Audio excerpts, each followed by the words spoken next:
Hey everyone, it's good to be back. Yes, it is. But this is our final episode of the series, a chance to wrap things up and answer some of your questions about preparing for glory, living and dying well.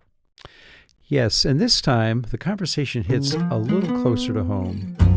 Welcome to Before the Buzzer Conversations, real talk about death, legacy, and what matters most. I'm Keith, a retired physician. And I'm Michelle, his daughter, a broadcasting professor. I'm not dying yet. Thank God. But even in health, we know death will come, and we need to talk about it. You know, it's important for parents and their adult children to have those conversations, Michelle. But it's not always easy to talk about, and that's where we come in. In this podcast, we'll talk together about what needs to be done before you pass and provide practical ways for you to have these conversations with people in your life. This is not about doom and gloom. It's about living with purpose, passing on what matters most, and finding peace, even in the unknown. So before the buzzer sounds, let's have a conversation. Yeah, Dad, we've talked for months, spending the summer prepping this podcast and the episodes that we've already released about facing death with faith, peace, and hope. But this past season has reminded us that these aren't just ideas. They're not just things arbitrarily to talk about, but they are lifelines when life changes suddenly.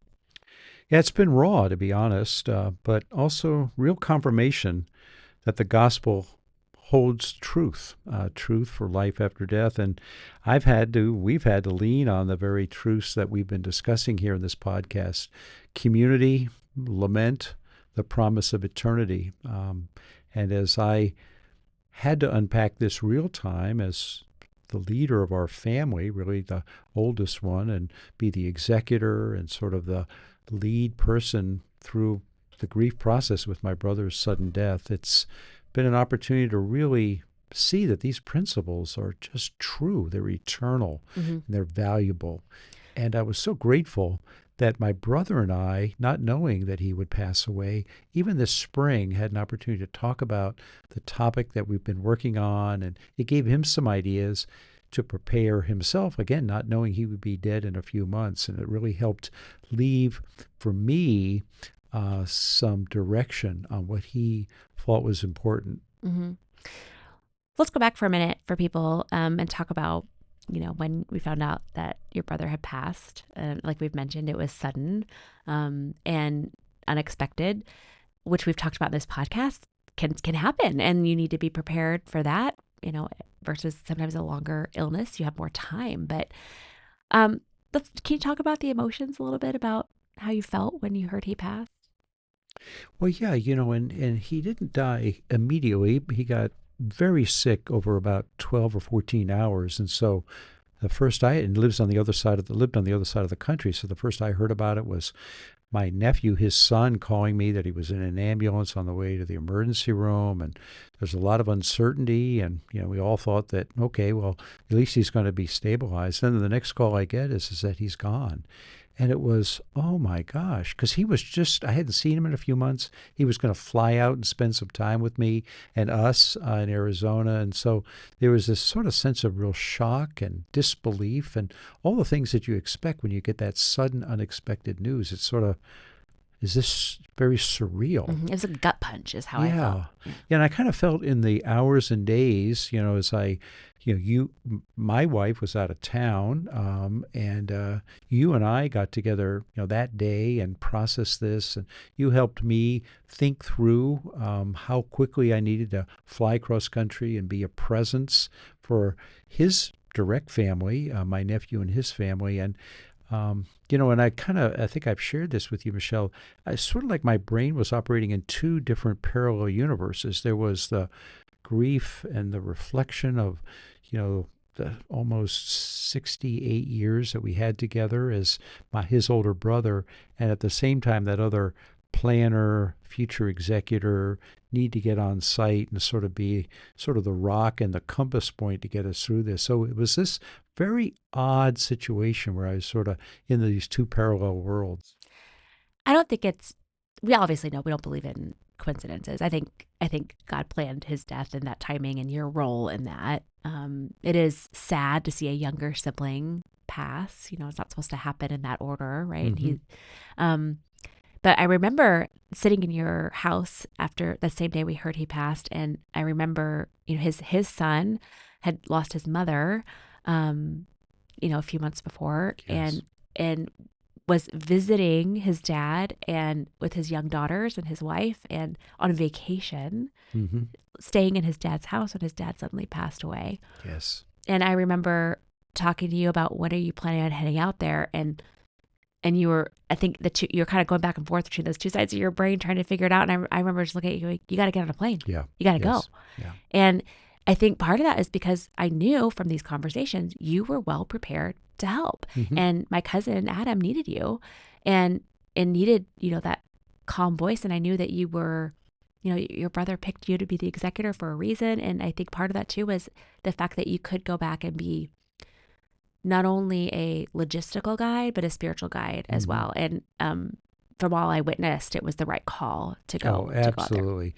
Yeah, and even for somebody like me who's an experienced clinician and really feel like I've got my act together, it was kind of cloudy that day, and I think it speaks to having truth tellers in your life. I mean, you're an important voice in my life and my wife's life, and as an adult child, we have permission to speak Hmm. sometimes truth, and sometimes it's abrupt and needed. And I appreciated you kind of cutting through the clutter and saying, you got to get on a plane and get out there. And that kind of helped, you're right. Hmm. And that really, I think, was the right call. Right. And it's about community. It's about surrounding yourself with people who know you and who aren't afraid to speak truth into you, whether Yes. that's a family member or a close friend. But we have talked about that in a previous episode too, making sure you're checking in with people.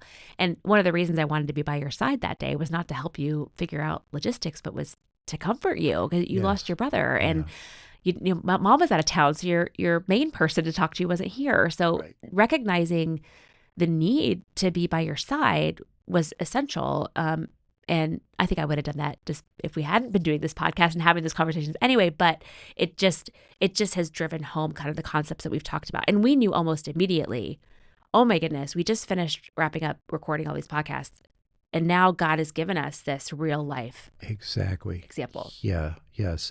Yeah, exactly. It's sort of like, I mean, you're a professor. I can remember when I did biology and chemistry. It's sort of like you get 3 hours of lecture, then you're in the lab Hmm. for the application. And so it was sort of like God was schooling us as we prepared for this. And then, oh, by the way, Keith, now you get to go onto the field or into the laboratory and actually play this out real time with family and friends and be a salt and light in Hmm. a gentle way that that we're all reminded that our time here on earth is short at best, even Hmm. if we get into our 80s. Yeah. Yeah. I mean, I get goosebumps just thinking about that. But now it's been a couple months now. How are you doing now?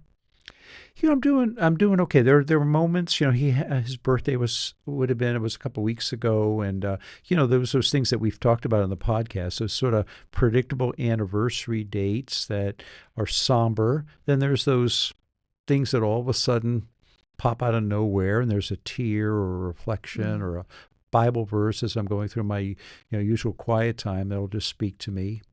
And then as the personal representative, as bills start rolling in and assets have to be run down, and supporting my nephew as the sole beneficiary and really setting him up for this and really looking for every opportunity just to crosswalk the spiritual story here rather Mm. than just sort of the logistical story. It's been rich. Yeah. And it's so interesting to me how your brother was a planner as well. Mm-hmm. And but he had these conversations with you again in the last few months of his life. And his son, I remember talking to him, my cousin Adam, he came home from the hospital after sudden dramatic passing of his father. And he just sat down at his desk just to kind of get his bearings. And he looked up and his will, a copy of his will, his dad's will was right there and his Yes. Bible. And everything he had done these things and it's not perfect. I know being an executor is a challenge. It's not perfect, but he had taken some really important steps to make this so much easier on you, his brother, and on his son, which was just a real gift that he's left behind. Yeah, it reminds me of that episode we did about, the should do, could do, must Yes. do. And boy, again, my brother left me all the breadcrumbs that I needed. I mean, he left all the passwords to the major things that I had to unlock around his finances and his wishes as far as disposition of his body. And I mean, all of that was right there for me. There were a few things that maybe took a little bit more work, but what a gift, you know. Mm-hmm. I mean, I think I got to see some of the advice I had given to him play out, um, you know, speaking to me from the grave. It just Mm-hmm. really, it was poignant. Yeah. Oh, Hmm. wow. Okay. Oh, I love you, Dad. All right. Well, clearly that his death was unexpected. But we wanted to discuss it and hope that, again, that this experience that God's allowed for us is helping you, our listeners, navigate something similar. But we do want to wrap up our series with some questions that we've heard from you, our listeners, and just in conversations that we've had with people about the podcast. Some of my students, some friends, and even some of our own family as we have walked through this loss. You're right, Michelle, because at the end of the day, these are the questions everyone asks, whether they say them out loud or not. Okay, first question. How do I talk to my parents about end of life planning without sounding morbid or disrespectful? Mm, that's a great question. And it depends a little bit about the quality of the relationship, of course, and what areas that you either have talked about or, you have a sense what's sort of out of bounds and not. It reminds me of you statements versus I statements. Mm-hmm. And sometimes maybe the easiest way to do is just say, opening up conversation, hey, my wife and I recently had an opportunity to redo our will. And it kind of gave us an opportunity to really think about prioritizing what was important. And we were able to document that and sort of see if there's a springboard Mm-hmm. then into a conversation. So I think that I versus you statement sometimes is a little safer way to get started. Yeah, and I think too, waiting for the right opportunity, just bringing it up out of the blue Yeah. would be tough. But if there's an issue or something that comes up, then you're like, hey, next time something like that comes up, if I can't get a hold of you, that would be a challenge. So maybe we should talk about having Yes. access to some material or even saying, hey, I've been listening to this podcast or I read this book and we need to set up a coffee date to talk about these things and Hmm. give people a chance to get a head around it. And I think that would be respectful. Yes, I Yeah. agree. Okay. When someone dies suddenly, like we just talked about with your brother, Dad, when someone dies suddenly, how do you process all the unfinished conversations you never got to have? Hmm. Well, yes, and there's not a simple answer to that really. I mean, there are some of those regrets. We talked about them throughout the podcast about those four things that you share, and if you didn't get to all of those or there was unfinished business, that's something that takes some time to process, to pray about, maybe even converse in your own mind what you would have said, Mm-hmm. and sometimes you need to journey with a trusted other, and sometimes that creates enough of a wound emotionally in yourself that you need to maybe have a professional counselor or pastor's help walk you through some of that stuff. Reminds me of the conversation we had in our last episode with Dr. Turnage about how can we equip our churches to walk Yes. alongside people. And I do hope that this conversation as baby boomers age and Hmm. becomes more prevalent in our church communities, because that would be a really great conversation to sit with your pastor and have. Or Hmm. Yeah, and I think I mentioned to you, one of our pastors I'm mentoring right now, and he's been listening to this series, and it's created some conversations because he's in his early 30s, and he can recall both his grandparents and his parents, a strong Christian family, and just where there's some of those conversations were able to happen where he wished they had happened. mm-hmm. Okay, next question. Is it okay to be angry with God when you lose someone you love Oh, deeply? of course that is. I think we need to be real with God and our emotions. He knows them anyway, of course. Yeah. And the fact that we can verbalize them and shake our fist and why me, why now, what am I going to do now? He wants us to be there. It's not him that moves, it's us proverbially. And so I think we just need to express that, process that. Mm-hmm. There's those classic emotions that Kubler-Ross, gave some 60 years ago, and anger is one of those very typical emotions. So Mm-hmm. yes, I think that's fair. Yeah, you just said, why me? And I remember in an earlier episode when you got your cancer diagnosis, your Mhm. immediate response was, why not me? Yes. And just to remind people too, you don't have to be there yourself. Like you can have that cycle of anger, and you might get to the understanding part later. But initially, that angry phase is so normal, and it's okay to be angry with God. Just the recommendation is to converse about it with him. Yes, amen. Yes. And I mean, it's obvious we're not going to get all the answers on this side of heaven. I mean, there are going to be some, I mean, God's sovereign, and all of these things have a purpose in his master plan, but he only is going to reveal pieces of that to us. So, Mm-hmm. and that's can be frustrating. Yeah. But he's much bigger than we are. Yeah. All right. How do I balance medical interventions with trusting God's timing? That's an area of discernment, isn't it? Really, Mm-hmm. we talked about that. We have, particularly here in the West, we have remarkable access for most people, not always, to great medical care, and I think people should lean into that. Get advice, get a second opinion. Most physicians should not be defensive or put off if you're asking for a second opinion. If it's a major cancer diagnosis and therapeutic options, there's several of them. So I really think that our responsibility is to be a good steward of our bodies and our finances. And I think that between getting the information and praying about it and getting a sense of direction, having trusted people in your life to help you make sure that you're interpreting God's timing. Mm-hmm. Yeah, and also going back to the first couple episodes where we talk about understanding where you're going when you die, and having that eternal perspective, and Yeah, making sure your spiritual life is, you have your questions answered, and you that's are, right. in a Exactly. good spot there. How can I leave a spiritual legacy for my kids, even if I don't have much money or influence? Well, a spiritual legacy has nothing to do with Yeah. money. Let's clarify that first. It's be said.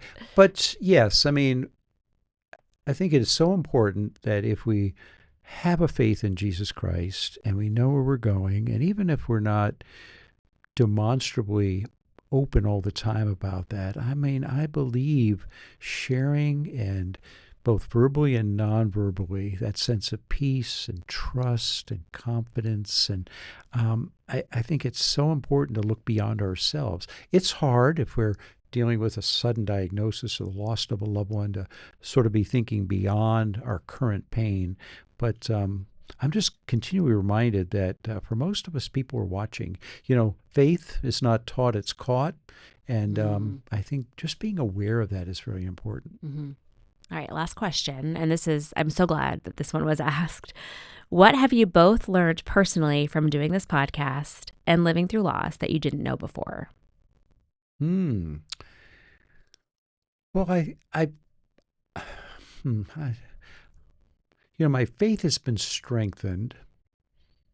I've been encouraged that more people than not, through teaching this, through these questions, through the clear God intersections that He's given me with people, and this has come up, that there's a thirst there. Mm. And even if it doesn't get very far, you can just tell that I've been pleasantly surprised to see that there's a softening of people's heart. Mm-hmm. You can see the Spirit at work, whether they're a believer or not. So I think, again, the general topic is certainly not the most popular thing, but it's amazing when we touch people at a human level Mm-hmm. that this is something that they want permission to talk about. That's been kind of reassuring to me. How about you, Michelle? Yeah, no, I agree. I think in conversations that you have just kind of organically about this, everyone always says, "Oh, what a great idea! That is such a good podcast topic to have," and I need to talk to my mom, or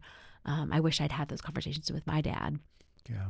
Um, so I agree. I think I also have learned personally, just kind of selfishly, about things about you I didn't know. Mm, And it's helped me even more get my head around what your wishes are, and where you're at, and watching you navigate the loss of your brother was definitely eye opening. And I, mm, learned more about you, and confirmed some of the things I know about you and your admirable qualities and how you serve others and honor people, and just watching you do that. And then also, I feel like having done this podcast too, our relationship, we've been really close lately, and going through that at that time, I really felt like I was able to step into a supportive role that I could tell mhm. benefited you, which was nice as well.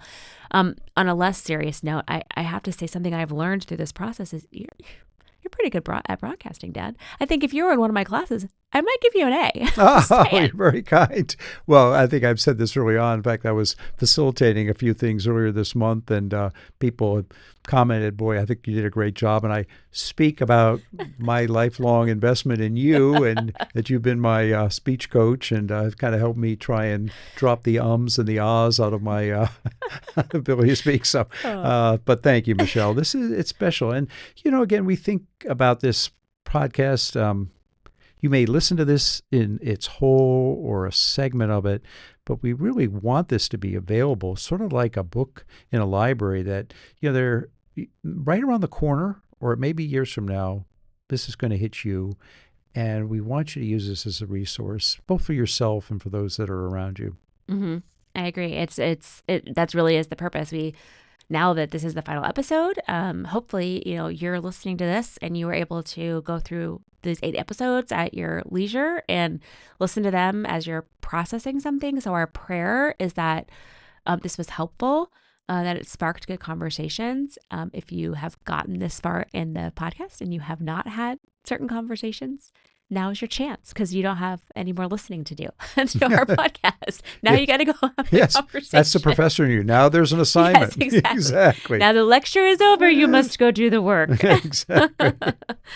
Well, before we wrap up this episode in our podcast series, I just want to say thank you. Thank you to everyone who's listened, shared an episode, or started a conversation with a friend or family member because of what you heard here. Talking about death isn't easy, but it is sacred work, and it's work we can all do together. Yes, these conversations have reminded me that death is not the end of the story. It's a doorway, and when we face it with honesty and hope, we actually learn more about how to live well right now. Mm-hmm. Well, Dad, we've had to live that truth in real time lately. Losing Preston was hard and still is, but I've seen firsthand how your faith and his and community carried you and our family. Well, we've experienced the power of lament and the beauty of hope. And I think that's what this podcast has been all about all along, right? Yep. Preparing our hearts, not just our will and our documents, for glory where we're bound. Yes. And if you take one thing from this whole series, I hope it's this: live with heaven in view. Love people deeply, forgive quickly, and don't wait until that buzzer to start having these conversations. Exactly. Talk to your family, your friends, your pastor. Write down what matters. Share your faith. That's how we leave a legacy that lasts beyond us. Mm-hmm. We've talked a lot about dying well, but really that's just another way of saying living well, with purpose, gratitude, and deep trust that what's ahead is even better. So thank you for joining us in this journey. It's been a privilege to think, pray, and process these things with you all. Mm-hmm. And if you want to go back and listen to past episodes or share this conversation with someone who might need it, you can find Before the Buzzer Conversations wherever you get your podcasts. God bless. God bless.